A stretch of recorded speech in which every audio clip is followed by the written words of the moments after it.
E eu quero trazer uma mensagem para vocês que, com um título que já pode projetar, que está escrito: o exemplo de Jesus é o fim das nossas desculpas. Aleluia, meus irmãos. Que possamos aprender. Se você é alguém, um homem, uma mulher, que dá muita desculpa para muitas coisas, que hoje você possa mudar a sua visão. Que a sua visão possa ser renovada, mediante o exemplo do Senhor Jesus, o nosso Deus.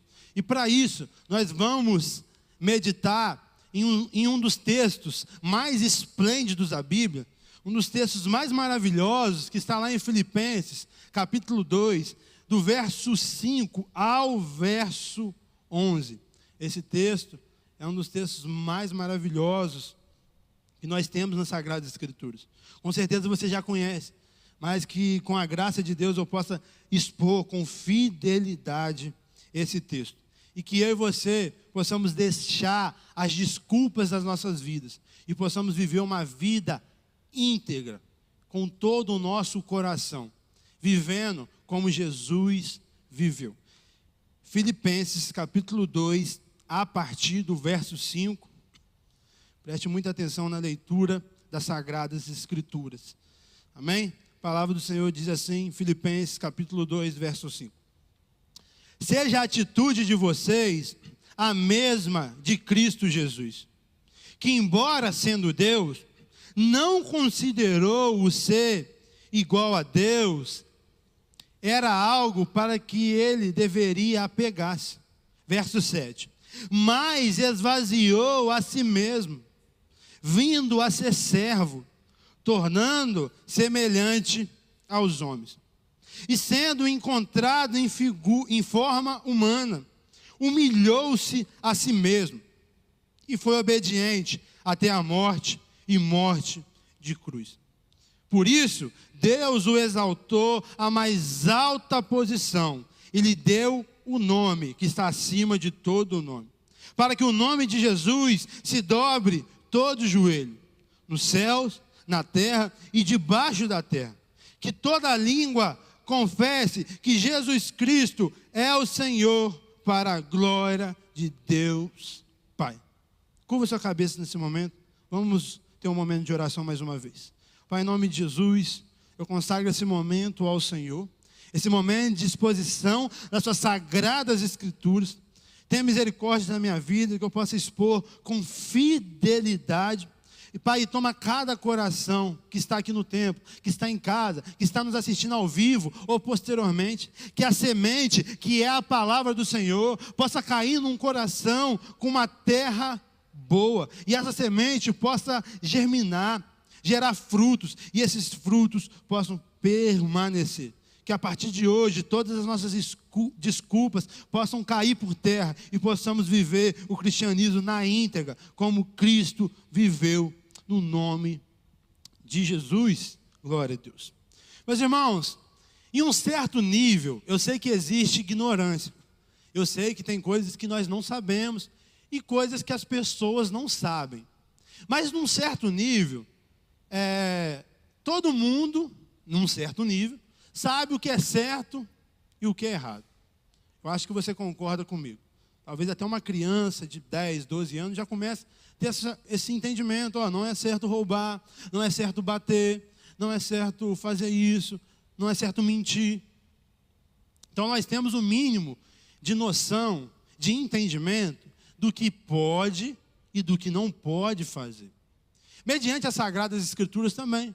Por mais que talvez eu e você nós não temos todo o conhecimento bíblico, nós não somos nenhum teólogo, e sim um homem e uma mulher de Deus que ama o Senhor e é crente, você tem uma noção do que pode e do que não pode fazer.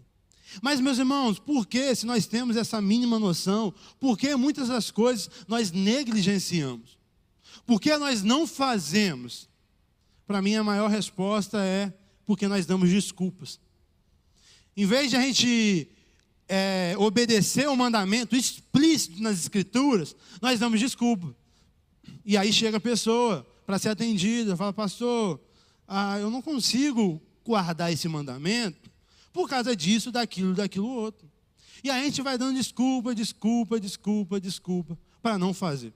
Um exemplo claro, clássico, na minha opinião, é sobre o perdão. O perdão, meus irmãos, é a marca do cristianismo.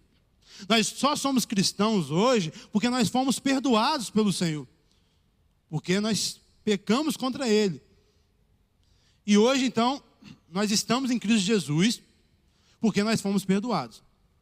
Em toda a passagem bíblica vai falar sobre perdão, a necessidade de perdoar. E por que nós não perdoamos? Porque nós damos desculpas.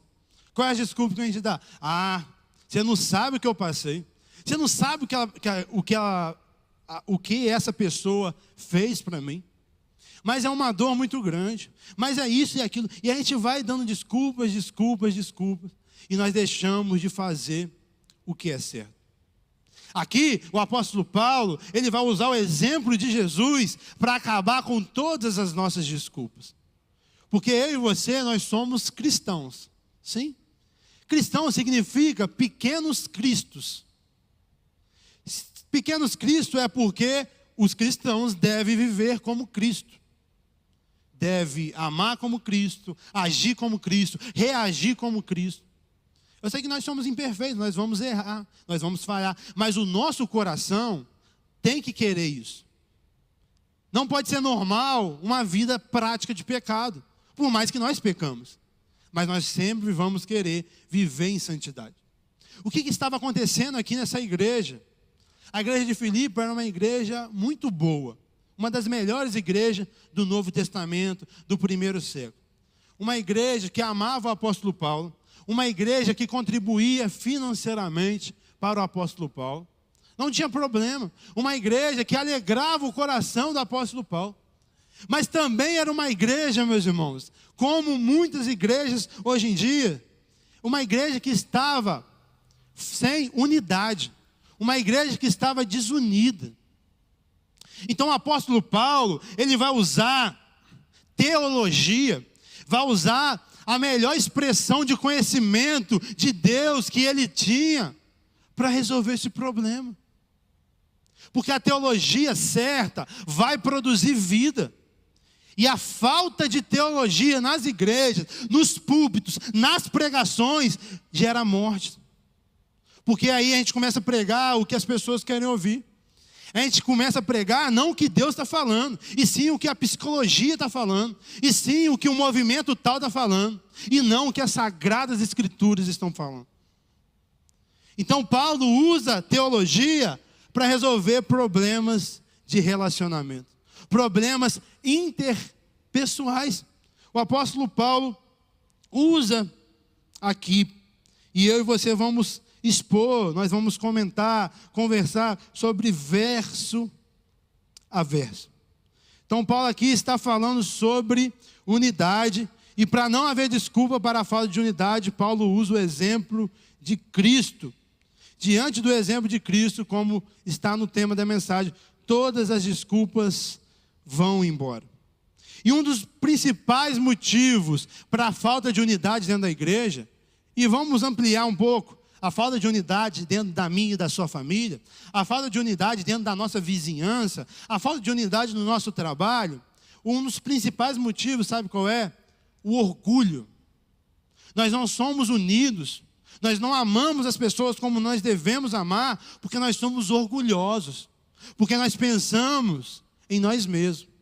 Em outra oportunidade, eu expus esse texto, esse capítulo, do verso 1 ao verso 4.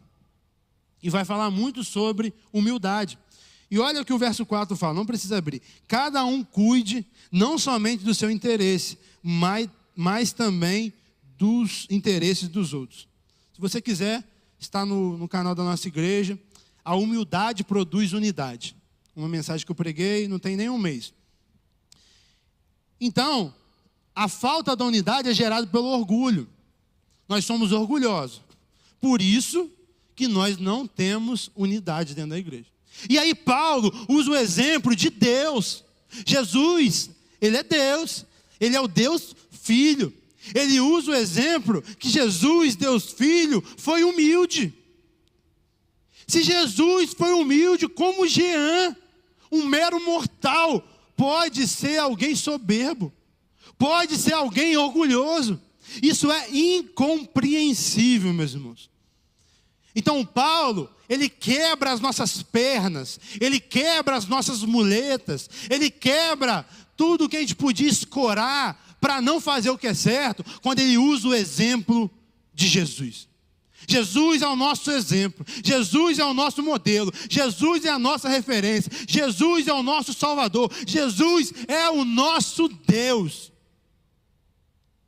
É Ele que nos salvou, é Ele que nos chamou, é Ele que está conosco todos os dias, até a consumação do século. Então, quando Paulo usa o exemplo de Jesus, acabou, Jean. Não existe desculpa para você mais. Você tem que se arrepender dos seus pecados e cumprir o que está escrito.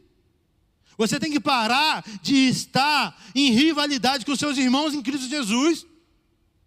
Porque a própria palavra fala que se você fala que ama a Deus que não vê, e não ama o seu próximo que você vê, você é um mentiroso.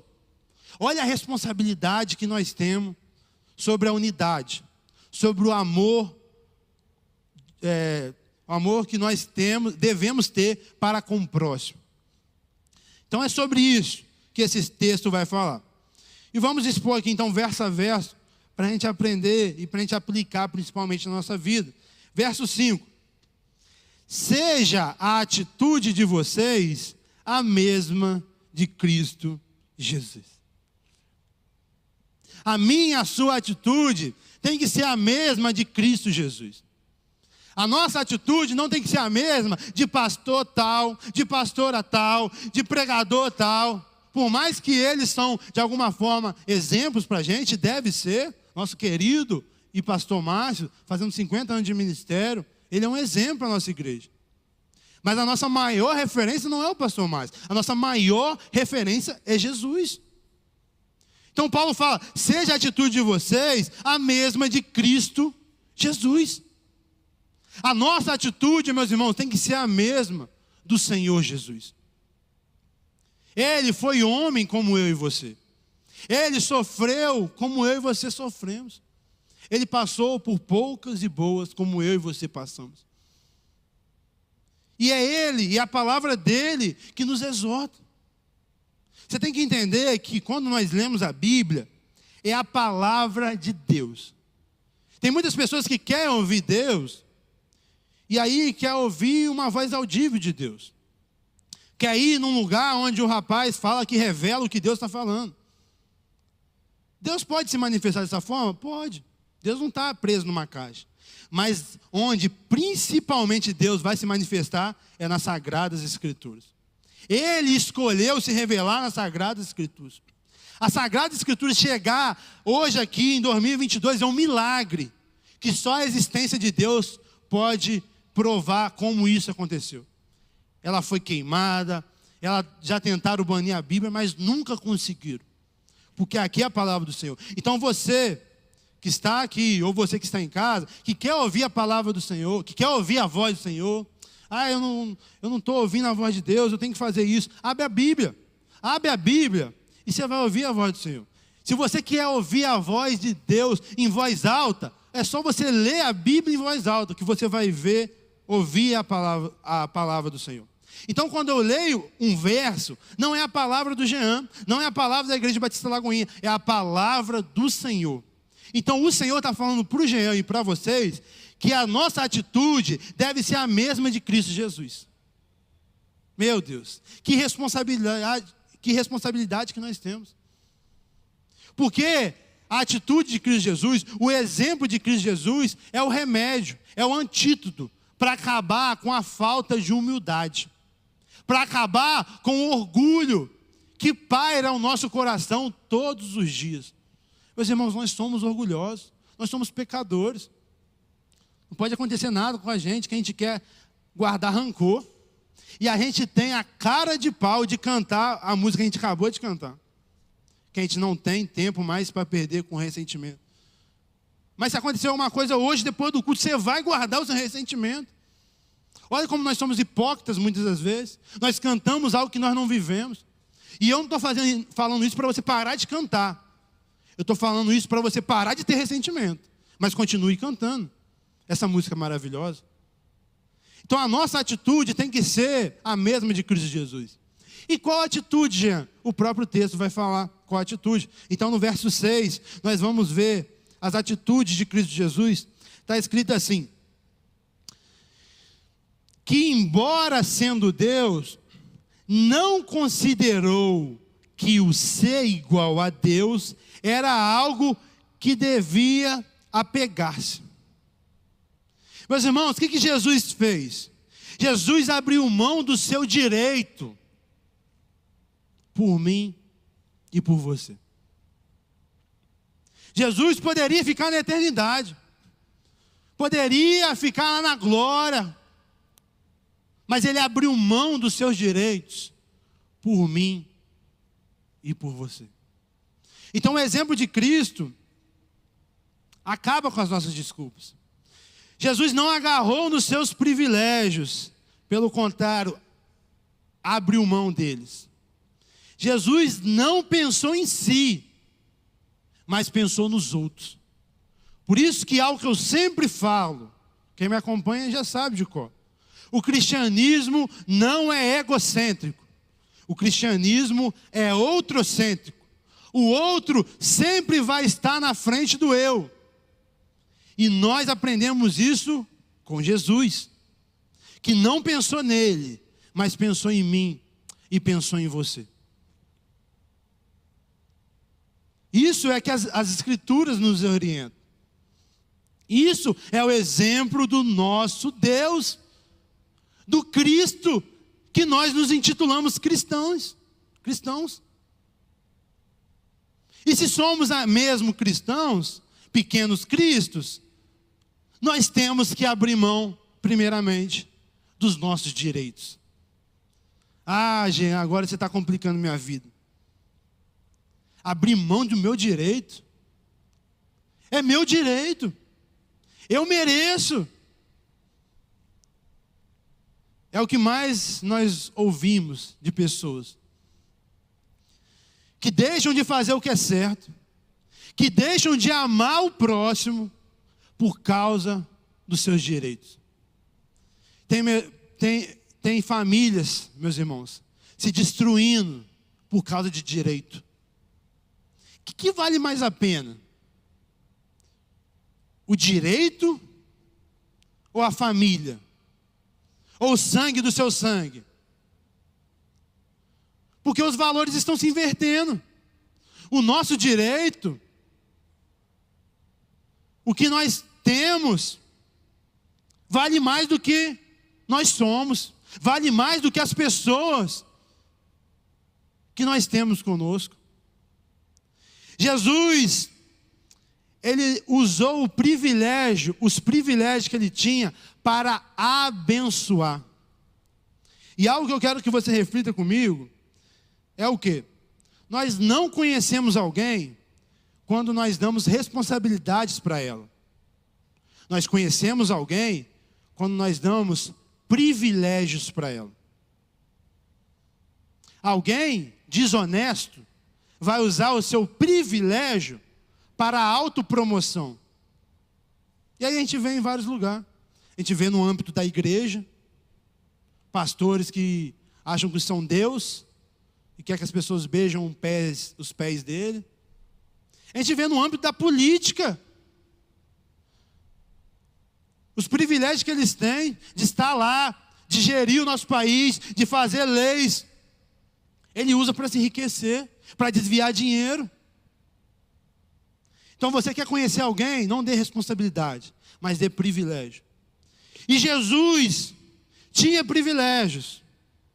E mesmo assim ele usou para quê? Para o bem de outros. Meus irmãos, o que mais escandaliza nessa mensagem é que Jesus não abriu mão dos seus privilégios para o bem de outros que mereciam. Não, Ele abriu mão dos seus privilégios para outros que não mereciam, como eu e você. Nós não merecemos o amor de Deus. Por isso que é graça. Graça significa favor imerecido. Eu e você, nós não merecemos. Nós somos pecadores, falhos. E mesmo assim Ele nos ama. Por isso que esse amor é um amor imensurável. Esse amor é um amor enorme. Porque nós não merecemos. Porque amar quem merece é tranquilo. Mas o desafio do cristianismo é amar quem não merece. Porque perdoar quem merece é tranquilo. Mas o desafio do cristianismo é perdoar quem não merece. Porque eu e você, nós não merecemos ser perdoados. Nós não merecemos ser amados. Mas mesmo assim Ele nos perdoa. E mesmo assim Ele nos ama. Ele usou seus privilégios para o bem meu e seu. E se Cristo teve essa atitude, meus irmãos, de abrir mão dos seus direitos, de não considerar o ser igual a Deus, o que nós devemos fazer? Nós devemos fazer o mesmo. Então, se Cristo abriu mão dos seus privilégios, por que eu e você achamos que não podemos abrir mão de algo por amor ao próximo? Quem somos nós para achar que nós não podemos abrir mão de algo? Que é isso, gente? Eu não vou abrir mão do meu orgulho, não, da minha honra. Quando o próprio Senhor Jesus fala que aquele que te dá um tapa numa face, dê a outra, Jesus está falando exclusivamente de honra. Não está falando sobre agressão. Quem é homem, principalmente, vai entender. Porque um tapa no rosto não machuca ao ponto de desmaiar, de gerar sequelas. Mas para um homem, fere a honra do homem. E aí o que Jesus fala? Não é o Jean que está inventando essa mensagem. Jesus fala, dá outra face. Abra a mão da sua honra, homem de Deus, por amor desse irmão, que não sabe o que está fazendo, que precisa do amor seu, para ser alcançado por amor de Cristo. O mundo precisa que eu e você vivemos o cristianismo na prática, e não só na teoria, e não só nas palavras, e não só nas canções, e não só no crentez, de um linguajar, de um dialeto, de uma roupa, e sim na vivência. Por isso o culto vai continuar, o culto nunca acaba. A reunião que vai acabar, o culto vai continuar quando você sair daqui e for na padaria comprar pão. Vai ser a melhor ou o melhor cliente que vai entrar nessa padaria hoje. Você vai cumprimentar as pessoas. E mesmo se um funcionário fizer algo ruim, você vai respirar fundo e vai ter paciência de entender que ele errou, que ele é humano, de entender que talvez ele está com um dia mal, está prestes a se divorciar, o filho está no hospital, ele está ganhando um salário indigno.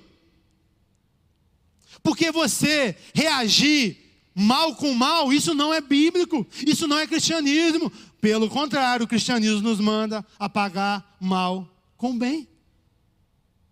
Então, se Cristo abriu mão de coisas, quem é o Jean na fila do pão para achar que não deve? Ah, não, isso não.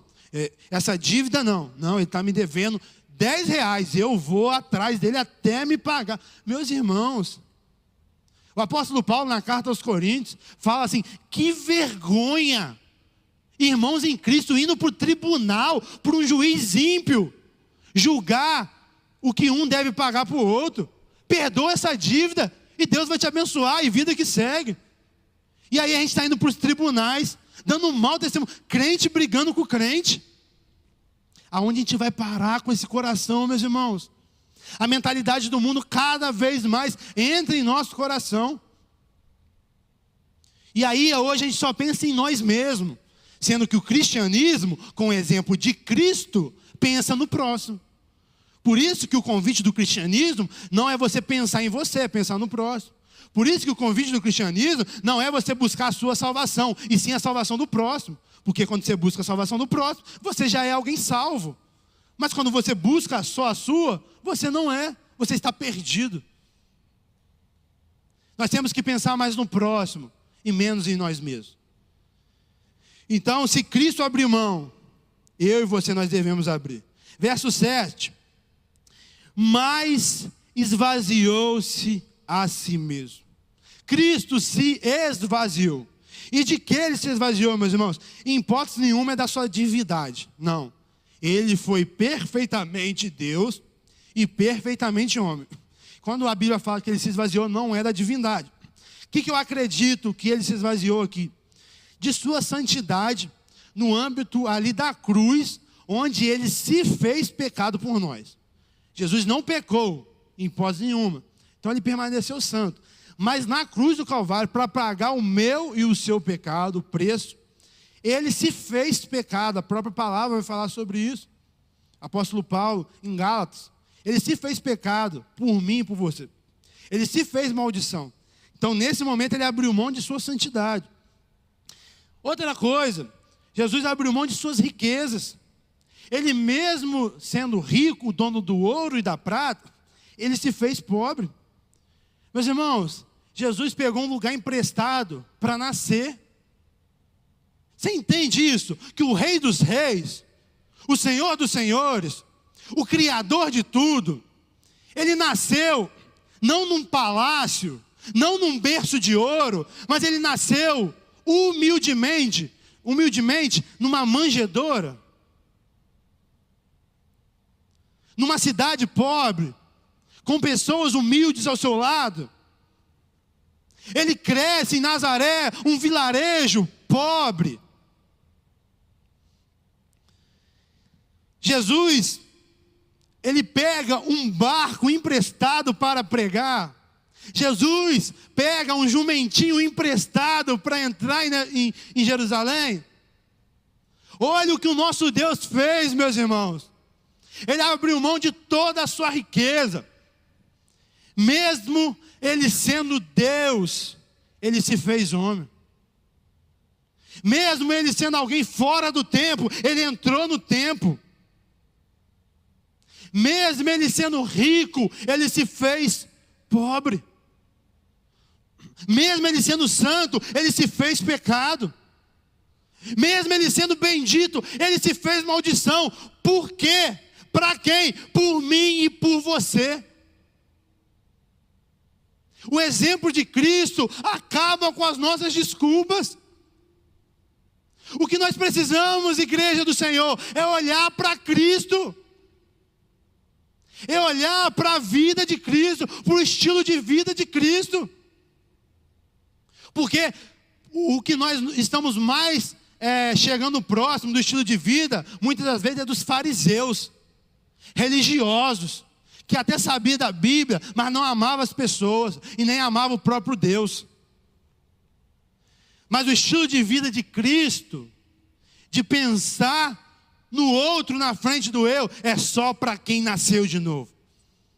Um religioso não consegue isso. Ele pode saber a Bíblia toda, ele pode vir no culto há 40 anos, mas se Cristo não entrou no coração dele, essa mensagem vai ser incompreensível.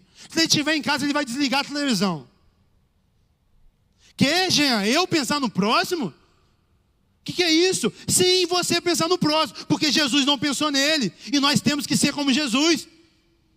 Então o convite é para não pensar em nós mesmos, e sim pensar no nosso próximo.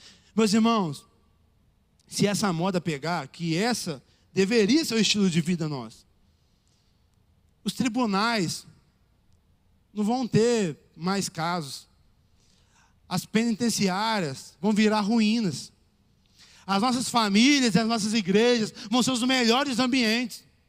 Mas por que existem tantos conflitos entre nós? Porque nós não vivemos como Cristo. Nós vivemos como várias pessoas, mas não como Cristo. E então outra pergunta para mim e para você: se o próprio Deus abriu mão de coisas, se tornou pobre, quem somos nós para achar que não devemos abrir mão de algo por amor do próximo? Que Deus tenha misericórdia da nossa vida.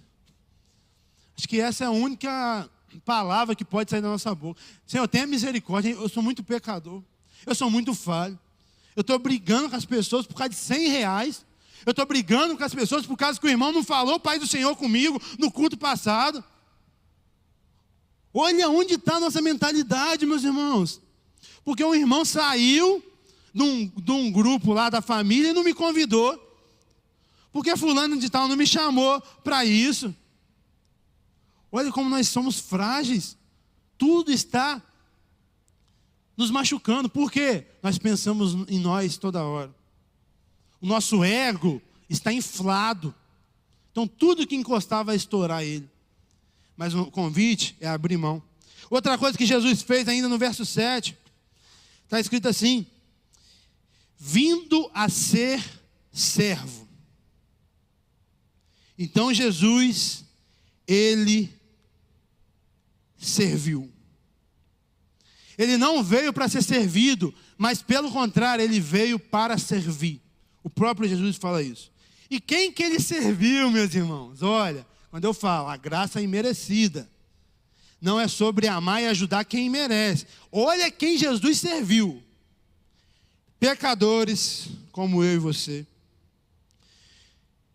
Jesus serviu meretrizes, cobradores de impostos, doentes, famintos, pessoas que eram rejeitadas pela sociedade, pessoas que não tinham nada para dar para Deus, para Jesus, e mesmo assim ele serviu, porque em muitos casos nós até servimos as pessoas, mas quando isso é interessante para a gente, quando isso vai nos promover, quando a gente vai ganhar de alguma forma algo. Mas Jesus serviu pessoas que ele não ia ganhar nada em troca.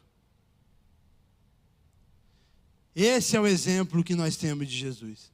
Pessoas que não mereciam a graça de Deus, como eu e você. Se nós formos honestos conosco, nós vamos saber que nós não merecemos também. Pessoas que não mereciam receber a graça do Senhor. Pessoas rejeitadas pela sociedade da época, receberam a graça do Senhor. Ninguém queria chegar perto de uma meretriz. Um cobrador de impostos era uma das pessoas mais odiadas do primeiro século. E mesmo assim ele deu dignidade. Ele salvou Mateus, ele salvou Zaqueu, 2 cobradores de impostos. E como ele me salvou e te salvou, e continua salvando pessoas indignas da sociedade. Mas em Cristo, ele sim dá dignidade.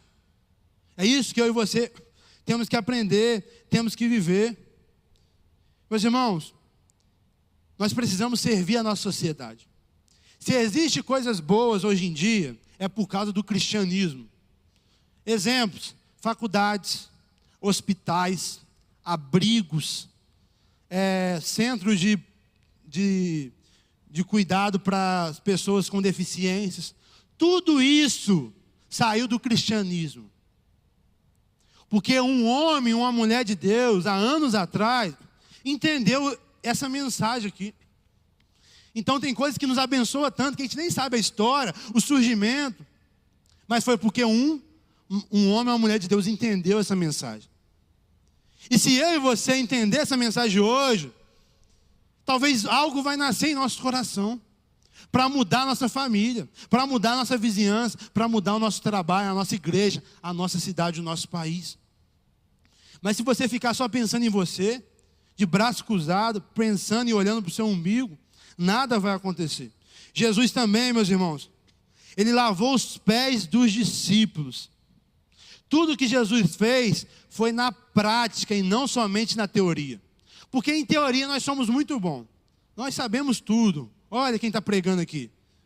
O convite é o Jean viver tudo que ele está pregando aqui. Porque pregar é fácil, meus irmãos. O importante é viver. Pregar é muito importante também. Mas pregar e viver. Então você que está ouvindo, mas principalmente quem está falando, pesa uma responsabilidade enorme para eu viver o que eu estou falando. Não só falar.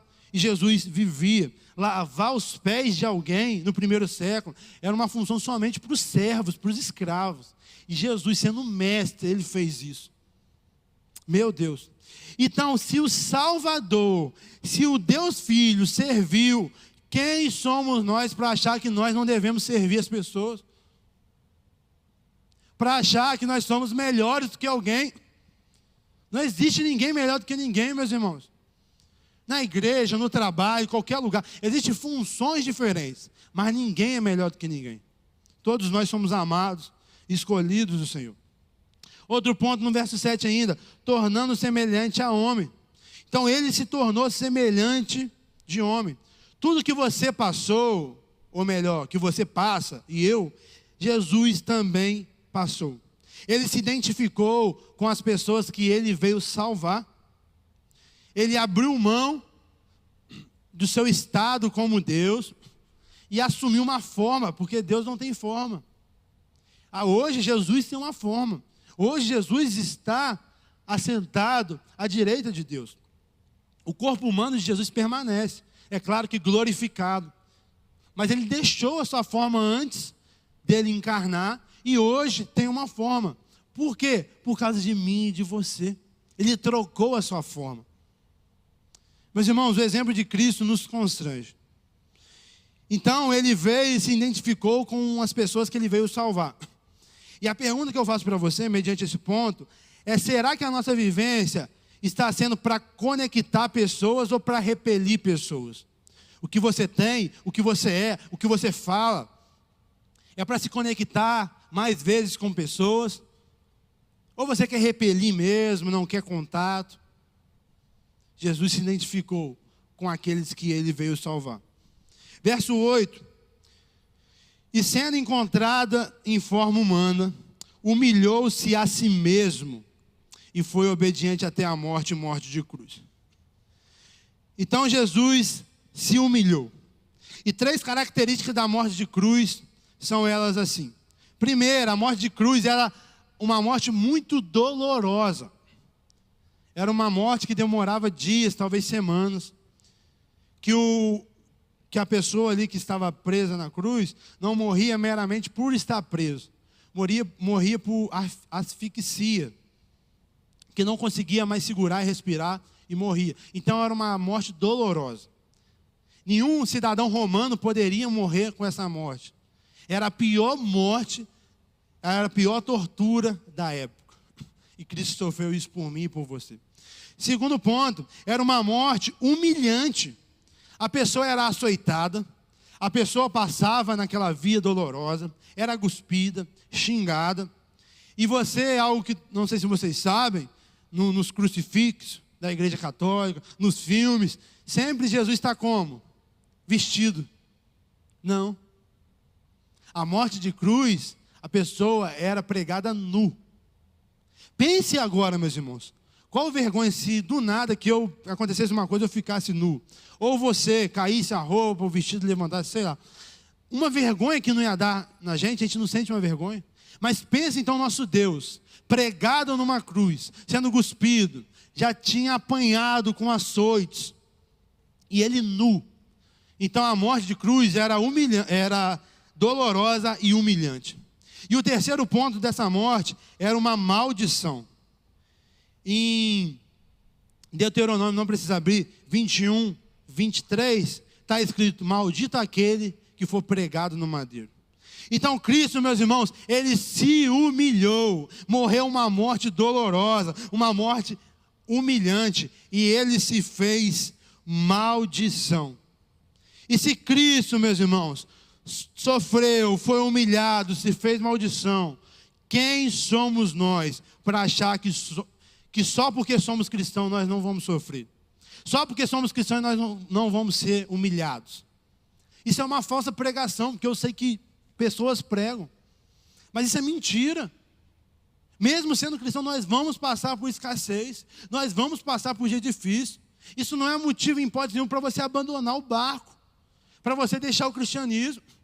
Jesus é claro: no mundo tereis aflições. Bem-aventurados sois quando vocês forem perseguidos. Se eles estão perseguindo, eu que sou o vosso mestre, vai vos perseguir também. Todas essas palavras são palavras de Jesus. Como eu e você achamos que nós não vamos sofrer, nós não vamos ser humilhados? Nós vamos, meus irmãos. E nós não vamos deixar Cristo por causa disso. Porque Cristo é muito maior do que tudo isso. E algo que a gente tem que entender sobre a morte de cruz, a gente não tem que olhar só nessa morte na perspectiva do sofrimento. Por mais que a gente tenha que olhar, que a gente acabou de refletir agora. Mas você tem que saber o quê? Algo que a gente cantou na terceira música. O propósito por que Jesus morreu na cruz. Jesus não foi para a cruz por causa de Judas que o traiu. Não foi por causa dos sacerdotes que mandaram Jesus para Pilatos, nem por causa de Pilatos, por causa que Pilatos o condenou. Jesus foi para a cruz, minha irmã, meu irmão, meus irmãos em casa, foi porque Deus amou o mundo de tal maneira. Esse foi o principal motivo de Jesus ir para a cruz do Calvário.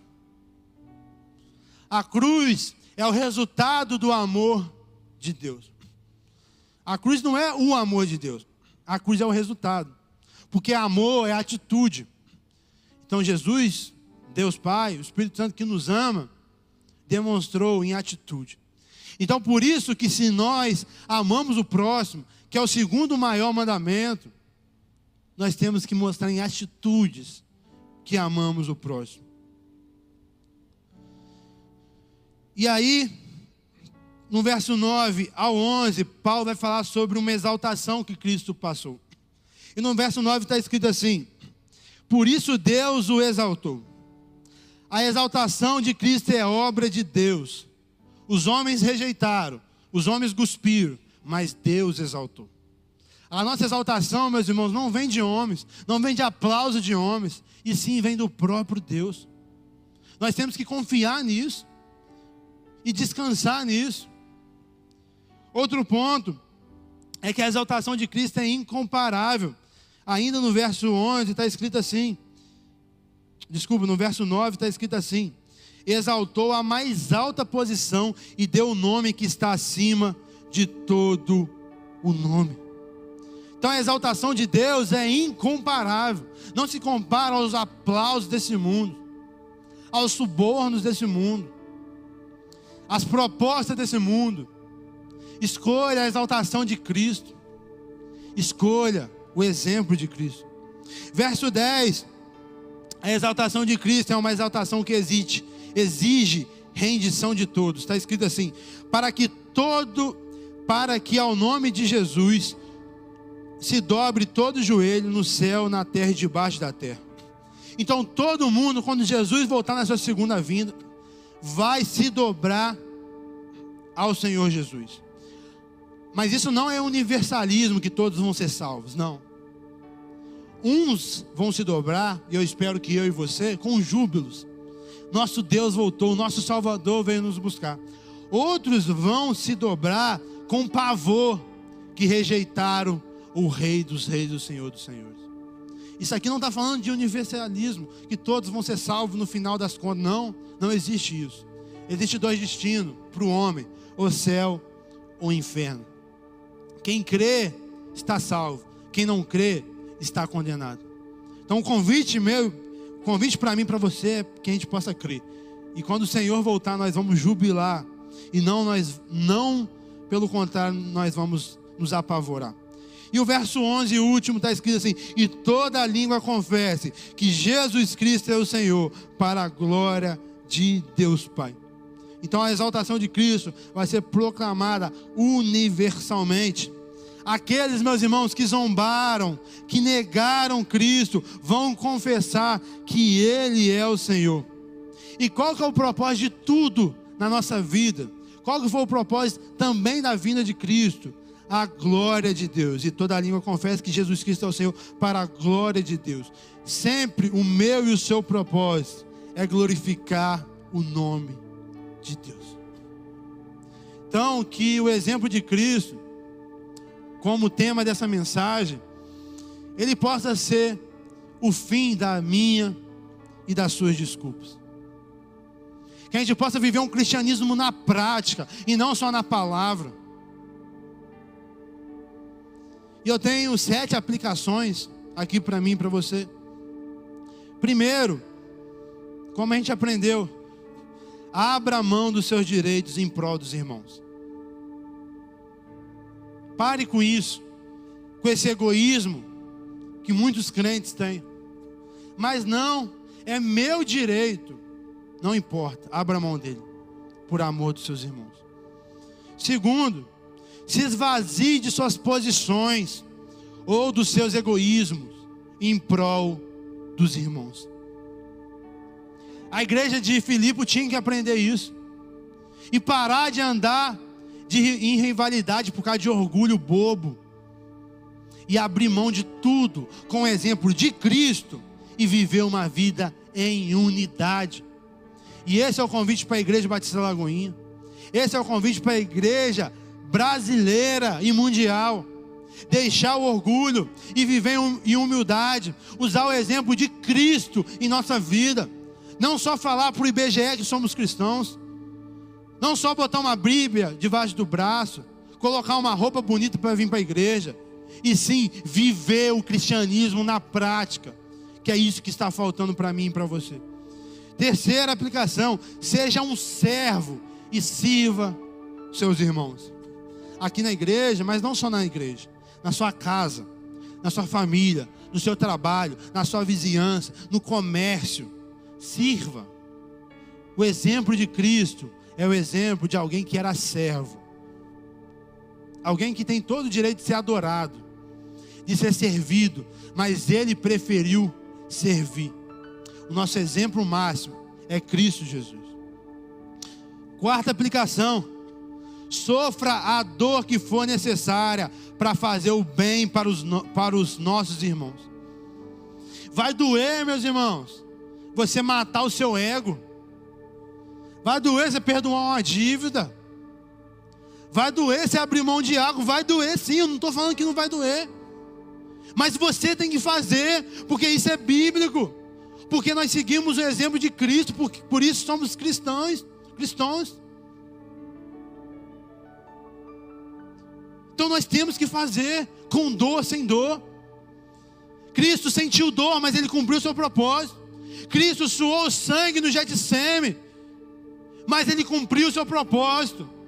Então, o exemplo de Cristo é o fim das nossas desculpas. Porque não adianta você falar, está doendo. Não adianta você falar, é difícil. Não adianta você falar nada. Você tem que fazer. Aquele que me ama vai guardar os meus mandamentos. Então tem muito mandamento do Senhor que a gente vai guardar chorando, mas nós vamos guardar.